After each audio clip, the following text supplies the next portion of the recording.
We're just over a week away from Samsung's Unpacked event on February the 1st, and here's what you can expect. So this year we're looking at three new devices, the S23, the S23 Plus and the S23 Ultra. In terms of displays, the S23 is to feature a 6.1 inch display, which is actually considered the small one. That's my relationship over. And it's going to clock in with a full HD plus resolution. Now in terms of the S23 Plus, we're looking to feature a 6.6 inch display, and the big boy, the S23 Ultra, that should come with a 6.8 QHD Plus display and will resemble the S22 Ultra from a design perspective, yes, including the S Pen. All displays will have a refresh rate of up to 120 Hz. From a design perspective, the S23 should look relatively similar to the S22, however the bezels are expected to be slightly bigger along with the width of the phone. Now this is potentially for a bigger battery. Now S23 and S23 Plus will feature rounded edges and should be flush on the rear, however from leaked renders it does appear that the triple camera setup is going to be making its way over to these two variants. Sticking with the rear of the device, let's talk about the cameras. The S23 and the S23 Plus cameras will remain the same, except the selfie camera at the front, which will go from 10 megapixel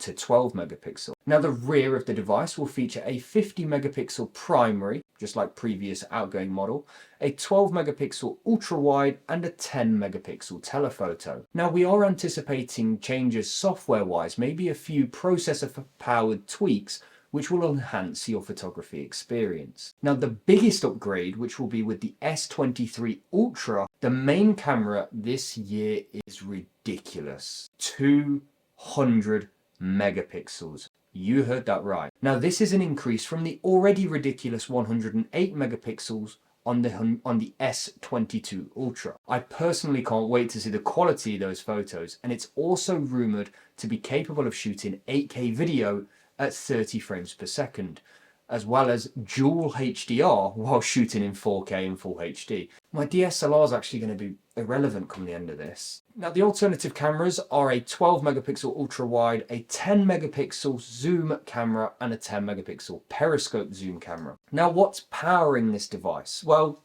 there's actually no change in battery size for the S23 Ultra. It remains at 5,000 milliamp hours. However, when working in conjunction with the new chipset, which we'll get onto later, we are expecting improved battery life due to improved efficiency. Now the S23 is expected to come packing a 3,900 milliamp hour battery, while the S23 Plus is expected to hold 4,700 milliamp hour batteries. Now all models are powered by the same chipset, meaning battery life should be improved across the board. Let's take a look at the internal specs. So we're expecting the latest processor from the Qualcomm Snapdragon series across the lineup, as well as an increase in RAM, 8GB of RAM on board anticipated, and it's expected to be the LPDDR5. Now the S23 Ultra may go up to 12GB of RAM. In terms of onboard storage, the rumours currently are that the S23 and the S23 Plus will be available in 128 and 256 gig storage. The S23 Plus will actually be available in a 512GB model, whilst the S23 Ultra will be available in 128,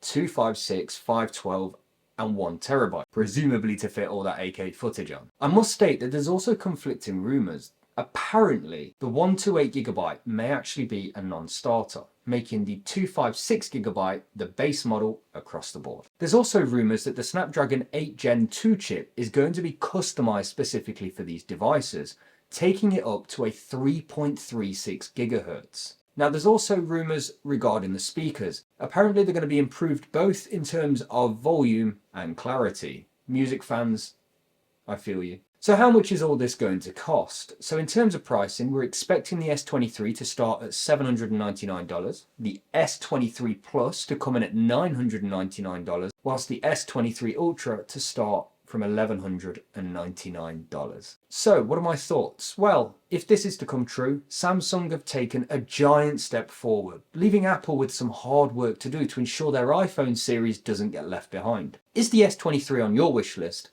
Will you be upgrading or will you be giving it a miss? If you're going to be upgrading or you're going to be picking up an S23, I'd love to know in the comments which variant that you'd be going for and why you have specifically chosen that variant.